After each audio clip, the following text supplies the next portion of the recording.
Pemirsa Intens Investigasi, kasus Vina dan Eki Cirebon tetap menjadi sorotan usai Peggy Setiawan dibebaskan sebagai tersangka.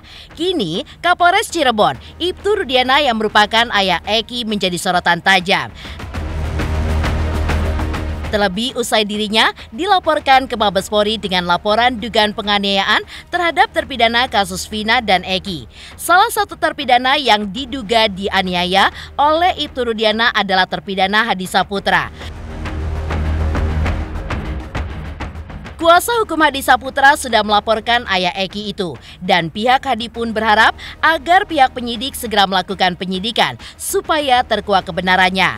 Untuk tuduhan tersebut, Ibtu Rudiana pun sudah menunjuk resmi Dewan Pimpinan Pusat Perkumpulan Penasehat dan Konsultan Hukum Indonesia atau DPP Perhaki sebagai penasehat hukumnya. Tim kuasa hukumnya akan menyampaikan hak jawab untuk meluruskan pemberitaan Ibtu Rudiana yang heboh belakangan ini. Lalu, seperti apakah klarifikasinya? Sejauh apa keyakinan mereka kalau berita yang beredar belakangan ini pun adalah hoax? Dan perlindungan hukum seperti apa yang akan diberikan tim kuasanya kepada Ibtu Rudiana? Tidak hanya membantah soal penganiayaan yang diduga dilakukan Ibtu Rudiana, tim kuasa hukum juga membantah kabar yang mengatakan kalau almarhum Eki masih hidup. Lalu, seperti apa laporan kuasa hukum terpidana Hadi Saputra dan Deddy Mulyadi terhadap Ibtu Rudiana ke Mabes Polri? Apa sebenarnya yang mereka cari dengan melaporkan Ibtu Rudiana? Seperti apa pengakuan mengejutkan Dede yang mengaku diminta menjadi saksi pada tahun 2016 atas arahan Ibtu Rudiana dan juga Aep? Pemirsa, bersama Intens Investigasi, kami hadirkan kabar terkini, terpercaya, dan teraktual. Tetapi sebelumnya, jangan lupa untuk like, subscribe, dan juga share channel YouTube ini.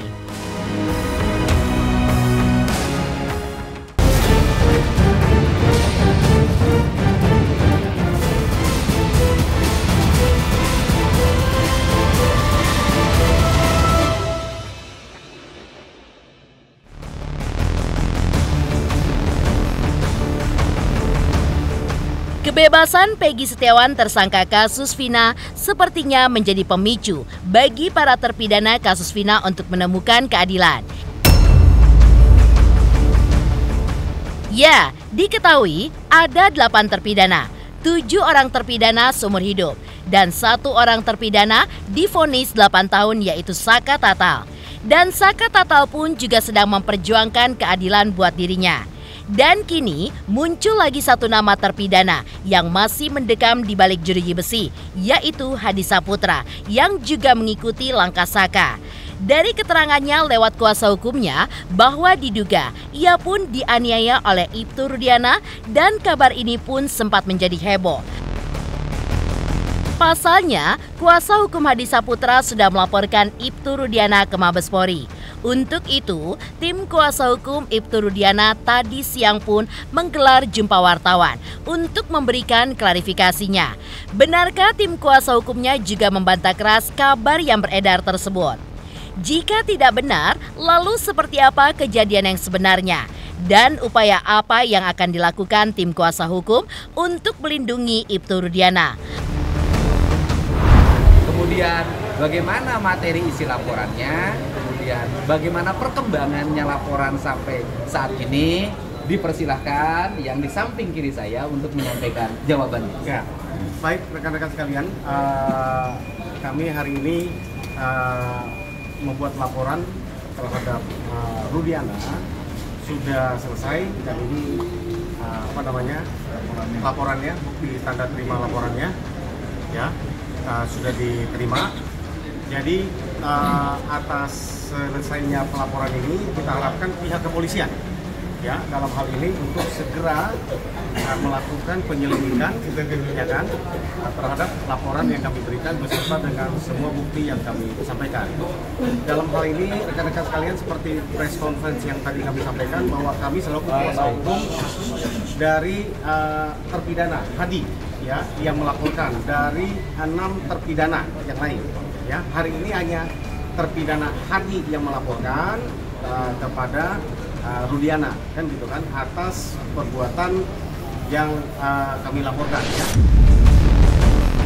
Dan dugaannya terhadap adalah memberikan keterangan tidak benar, palsu, ya, dan juga penganiayaan, kemudian memberikan surat palsu dan lainnya. Jadi itu kira-kira begitulah. Adalah somasi terbuka untuk Dede Riswanto, Dedi Mulyadi, dan Liga Akbar. Kenapa kami sampaikan somasi terbuka? Karena kita tidak tahu alamat-alamat yang kami somasi. Dedi Riswanto di mana, Dedi Mulyadi di mana, Liga Akbar Cahyana di mana. Sehingga kita terbuka, nanti akan sampai, karena kan masing-masing udah punya lawyer ya. Di sini kita menyampaikan somasi untuk Dede Riswanto, dan dia telah memberikan keterangan. Saya dengar tadi di notaris mencabut keterangannya di Pengadilan Negeri Cirebon yang terbuka untuk umum pada tahun 2017. Nah, itu kan keterangannya di bawah sumpah. Dengan dia mencabut ini berarti dia telah memberikan keterangan palsu di bawah sumpah, pasal 242 KUHP. Dan kemudian dia juga menyatakan bahwa keterangannya ini adalah karena diarahkan dan skenario dari Ibtu Rudiana. Ini menimbulkan ujaran kebencian kepada klien kami, dan juga 242 dan juga ITE karena diwawancara melalui channel YouTube Kang Dedi Mulyadi. Dan kami waktu di Cirebon pernah juga memberi pemberitahuan supaya stop, jangan melakukan hal itu, tetapi tetap saja. Jadi kami minta supaya meluruskan keterangannya dan meminta maaf kepada Ibtu Rudiana dalam waktu 3x24 jam sejak hari ini. Kalau enggak, kita akan melakukan upaya hukum pidana. Dan kemudian Liga Akbar Cahyana ini hampir sama dengan Dede Riswanto, yang mana dia mencabut laporan keterangannya di bawah sumpah, dan kemudian dia juga telah menyudutkan klien kami seolah bahwa semua keterangan dia itu dia lakukan karena skenario dari klien kami, ya. Klien kami ini adalah saksi korban yang telah kehilangan dan atas anaknya dalam kesedihan dia korban. Tim kuasa hukum Ibtu Rudiana tadi siang tidak hanya membantah soal penganiayaan yang diduga dilakukannya, tapi juga membantah mengenai kabar yang mengatakan jika almarhum Eki masih hidup. Selain itu, Herwanto juga bersyukur jika Ibtu Rudiana sudah dilaporkan oleh berbagai pihak, karena dari awal ia memang salah satu advokat yang meminta agar Ibtu Rudiana diperiksa penyidik dan juga kepolisian. Kalau saya mengucapkan syukur, alhamdulillah dia dilaporin, karena memang dari awal kan saya pertama kali dimintai pendapat, saya langsung mengatakan bahwa periksa penyidik 2016 yang lalu plus Pak Rudiana. Itu kan saya banyak juga tuh dapat dapat perlawanan. Teman-teman pengacara bilang, atau netizen juga bilang, loh kok Pak Rudiana yang diperiksa, ini kan ayahnya korban. Ya, tapi dari kejadian itu kan patut diduga bahwa keterlibatan Pak Rudiana ini luar biasa jauh. Makanya sekarang kalau dia dilaporkan, ya dia harus bertanggung jawab juga kan, karena dia yang buat laporan, dia yang nangkap. Kalau saya meyakini Eki masih hidup. Ini kan keyakinan ya, karena foto yang beredar itu sama putusan sudah saya baca. Putusannya itu sama ciri-cirinya yang difoto. Jadi gambaran wajahnya, terus dia berkumis dikit, itu artinya cocok lah. Nah sekarang kalau foto Eki kita samakan dengan foto korban yang ada, itu jauh beda. Tolong juga diperiksa kalau perlu dibongkar makamnya Eki, memastikan bahwa ini Eki atau bukan. Kalau ternyata bukan Eki kan itu bisa menyelamatkan 8 terpidana kan. Dan itu tinggal pembuktian aja. Kalau kita laporin polisi kan tinggal pembuktian aja. Di mana pengarahannya? Karena dia di BAP bukan di Polres Cirebon, tetapi kan sudah pendalamannya di Polda Jabar. Itu tuh pangkatnya kan nggak tinggi, ya. Kalau di Polda Jabar tuh pangkatnya di Reskrimumnya Kombes. Jauh, mana bisa dia cawe-cawe, gitu loh. Semua kewenangannya di Polda Jabar. Kang Dedi itu harus mengerti bahwa itu Rudiana itu adalah seorang polisi aktif yang ada hierarkinya, dan hierarkinya untuk bicara ke luar instruksinya adalah humas, bukannya dia nggak bisa bebas seperti kita ini. Nah tetapi karena sudah luar biasa pemberitaan yang hoax dan menimbulkan ujaran kebencian kepada dirinya dan keluarganya, udah makin sedih makin terpuruk nih jadinya, sehingga dia minta izin untuk menunjuk lawyer. Dari pertama pra-peradilan udah ditolak. Kemudian waktu di persidangan setelah dakwaan bikin eksepsi. Udah itu di waktu rekonstruksi bisa melawan, tidak mau rekonstruksi. Berarti kan mereka ini orang-orang yang kuat, berani, tidak dalam tekanan, ya kan? Buktinya dia berani melawan. Saya tidak mau rekonstruksi. Terus sampai bikin dakwaan, bikin eksepsi. Ya berarti kan ada lawyernya semua, jadi nggak bisa semena-mena polisinya. Terus kemudian waktu pemeriksaan dia cabut BAP, kan berarti bebas dong. Apalagi saksi Lingga Akbar dan saksi Dede Riswanto, terdakwa aja bisa cabut BAP. Memang BAP itu bukan sebagai barang bukti, itu hanya sebagai pengantar. Diketahui, Dedi Mulyadi pun sudah melaporkan Ibtu Rudiana ke Mabes Polri karena diduga telah melakukan penyiksaan terhadap Hadi Saputra saat menjalani proses pemeriksaan di Polda Jabar 8 tahun lalu. Selain diduga melakukan penganiayaan kepada terpidana Hadi Saputra, Ibtu Rudiana pun juga diduga memberikan keterangan palsu.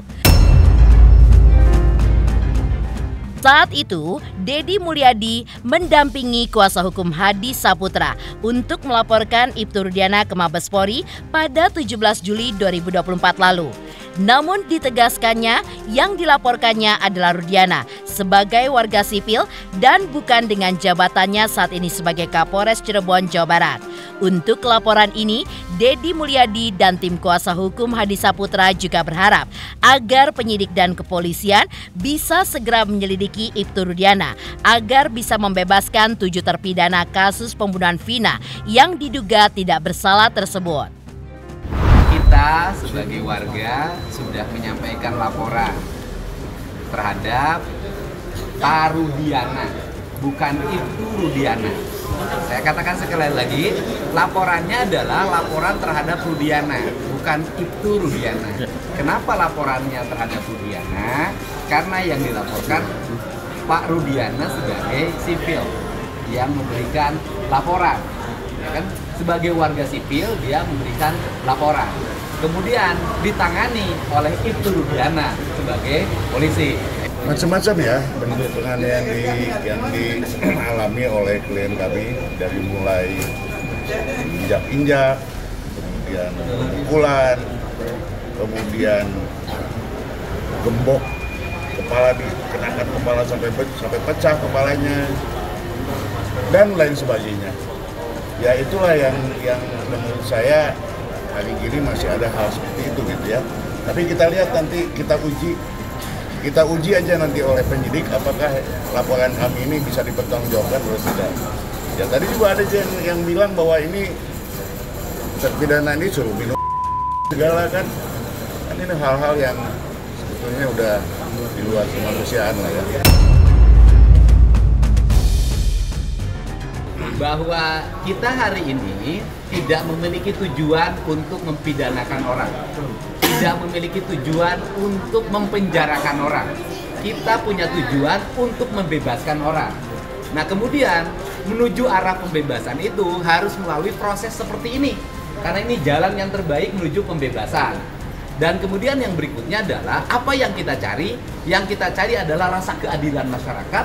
Yang bersalah harus dinyatakan bersalah, dan yang tidak bersalah harus dibebaskan. Kemudian agar tidak terjadi simpang siur yang terus-menerus berkembang di masyarakat, sebaiknya Mabes Polri meskipun putusan hukumnya belum berubah karena kita baru mengajukan PK, tetap harus melakukan penyelidikan.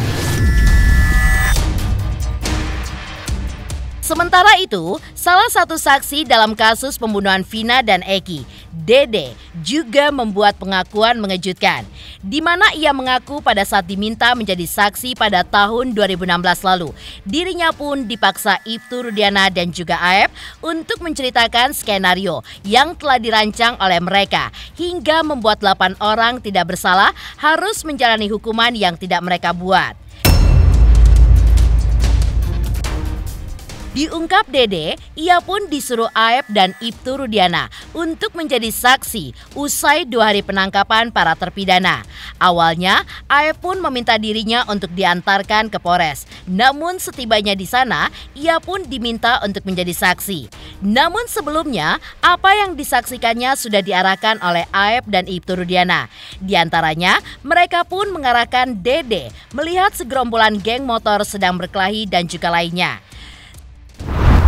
Kan kita nggak tahu apa-apa, kata saya. Kenapa jadi saksi? Udah ntar ikutin aja, kata. Kalau ada kasus narkoba itu penyidik narkobanya yang lebih tinggi dari Pak Rudiana udah prosesnya. Sekarang kasus apa itu kan omongan saya juga ngikutin si TikTok, bagaimana dihubung-hubungin, dan itu tidak benar. Itu kan asal ngomong aja. Begitu dicari sama polisi, misalnya akun-akunnya mereka udah menang semua tuh. Itu kan kalau ini kan pada pansos, tapi pansos boleh-boleh aja sih kalau tidak mencelakakan orang lain, itu kan boleh aja. Artinya tidak ada hubungan sama sekali ya? Tidak ada.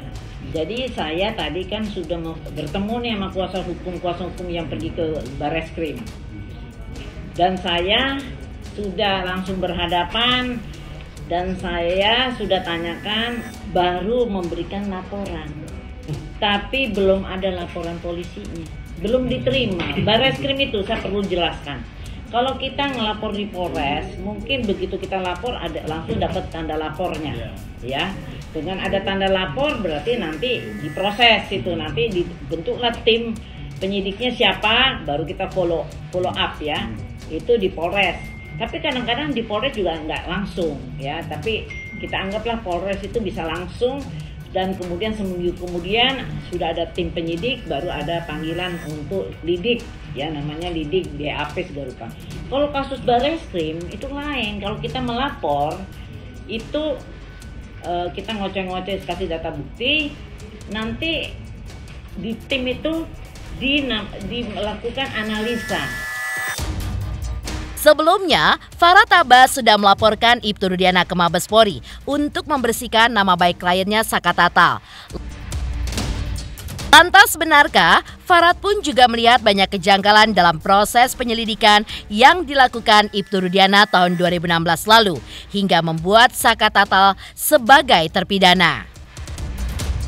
Pemirsa Intens Investigasi, jangan lupa saksikan terus Intens Investigasi. Dan pastikan jangan lupa untuk like, subscribe, share, dan komen. Tim redaksi Intens Investigasi juga mengucapkan banyak terima kasih kepada semua subscribers. Hingga kanal Intens Investigasi kini sudah mencapai 3 juta subscribers. Selamat untuk intens investigasi. 3 juta subscriber, luar biasa sekali 3 juta.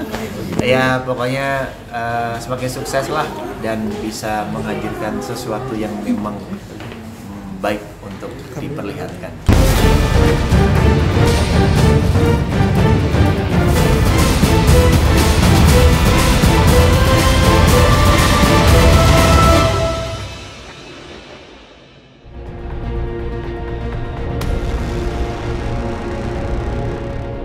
Sebelum kuasa hukum Hadi Saputra dan Deddy Mulyadi melaporkan Ibtu Rudiana ke Mabes Polri, sebelumnya Farah Tabas pun sudah melaporkan Ibtu Rudiana. Awalnya, ia melaporkan Ibtu Rudiana ke Polres Cirebon Kota. Namun setelah melakukan koordinasi dengan pihak Polres Cirebon, Farah Tabas pun memutuskan untuk melaporkannya ke Mabes Polri dengan tujuan agar segera menemukan titik terang untuk pengajuan PK kliennya Saka yang merupakan salah satu terpidana kasus Vina yang divonis selama 8 tahun dan kini sudah bebas. Karena itulah, Farah Tabas pun terus mencari kebenaran demi memperjuangkan keadilan untuk Saka Tatal. Hari ini Rabu 19 Juni kita setelah menindaklanjuti arahan dari Polres Cirebon itu tentang pengaduan kita bahwa adanya dugaan memberikan keterangan yang tidak benar ya, kemudian rekayasa penetapan tersangka khususnya klien kami Saka Tatal ya. Artinya memang setelah berdiskusi dengan Polresta Cirebon dan Bareskrim ada beberapa upaya kalau menyangkut etik dapat diterima di Propam. Jadi laporan tentang Pak Rudi yang menangkap langsung kemudian melakukan satu proses penyidikan ya, kemudian dengan melakukan upaya-upaya yang kita punya rekam jejak, diantaranya pernah melakukan ke Propam dan ke Komnas HAM, ditindaklanjuti dengan surat untuk ditindaklanjuti. Oleh karena ini selama ini belum ada tindak lanjutan, kami meminta kepada Bareskrim ya, walaupun dari hasil di Bareskrim saat ini mengatakan adanya 2 provinsi wilayah lokus yang berbeda mungkin akan diarahkan ke Polda Jawa Barat. Nah, tapi surat tanda terima pengaduannya sudah diterima oleh Bareskrim. Jadi apakah mekanisme ini kami yang membuat laporan sendiri langsung di Bareskrim atau Bareskrim yang mendelegasikan kepada Polda Jabar? Dan menurut keterangan dari Bareskrim maupun dari Propam, mereka sudah turun langsung juga dan mereka mengapresiasi laporan ini, sehingga kita minta adalah keadilan. Sedangkan alasan Farah Tabas melakukan pelaporan terhadap Ibtu Rudiana karena ia sendiri melihat banyak kejanggalan dalam proses penyelidikan yang dilakukan Ibtu Rudiana pada tahun 2016 lalu.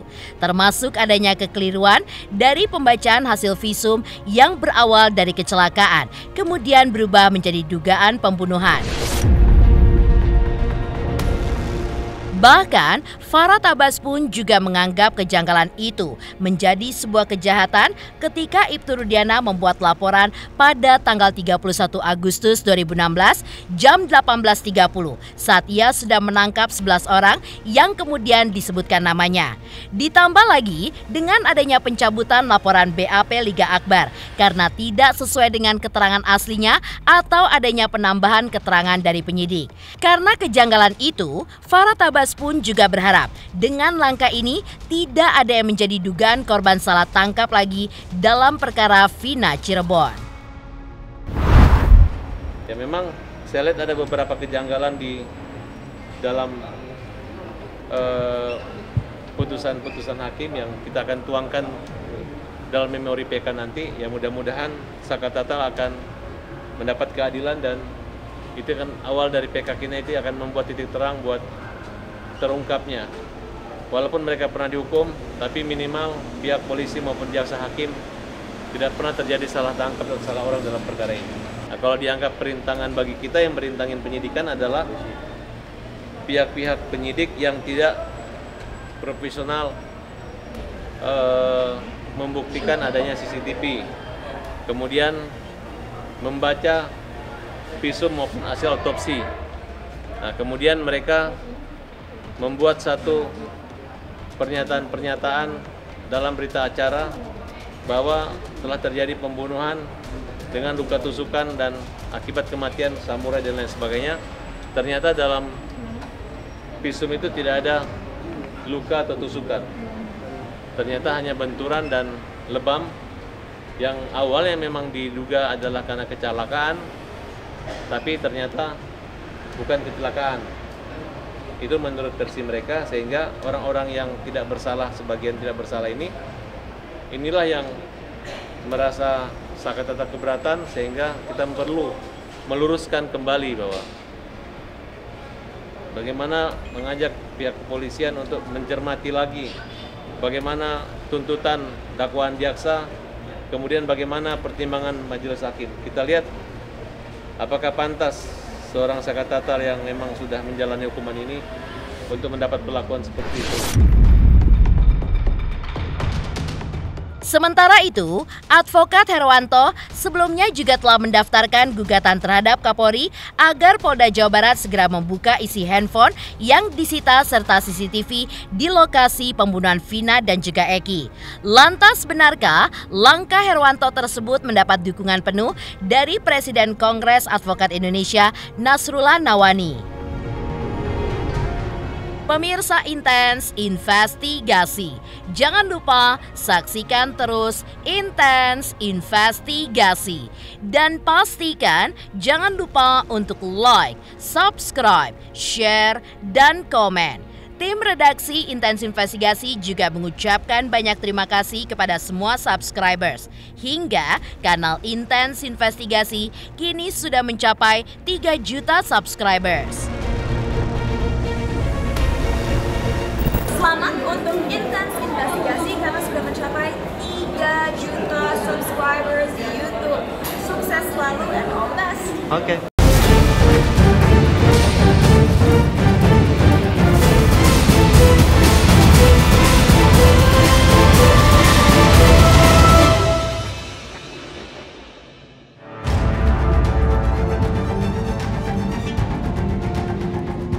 Sebelum Ibtu Rudiana ramai menjadi sorotan tajam, Advokat Herwanto sebelumnya sudah mendaftarkan gugatan terhadap Kapolri agar Polda Jawa Barat segera membuka isi handphone yang disita.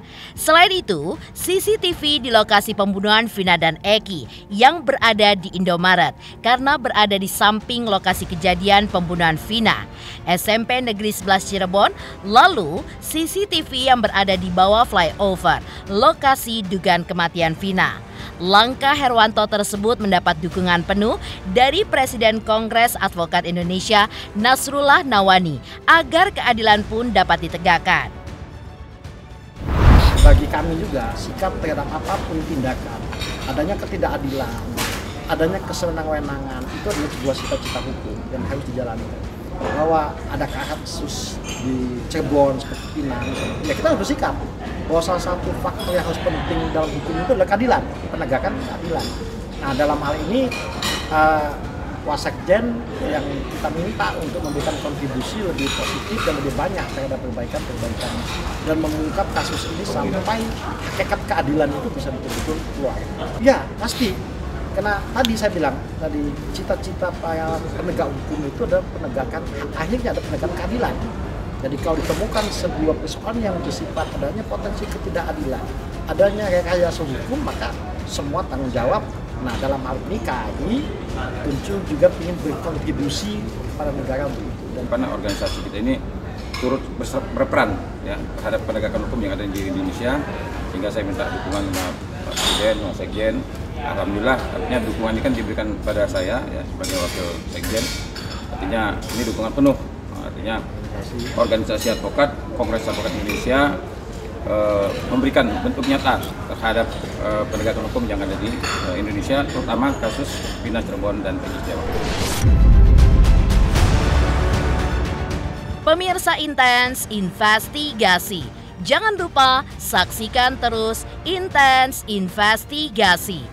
Dan pastikan jangan lupa untuk like, subscribe, share, dan komen. Tim redaksi Intens Investigasi juga mengucapkan banyak terima kasih kepada semua subscribers.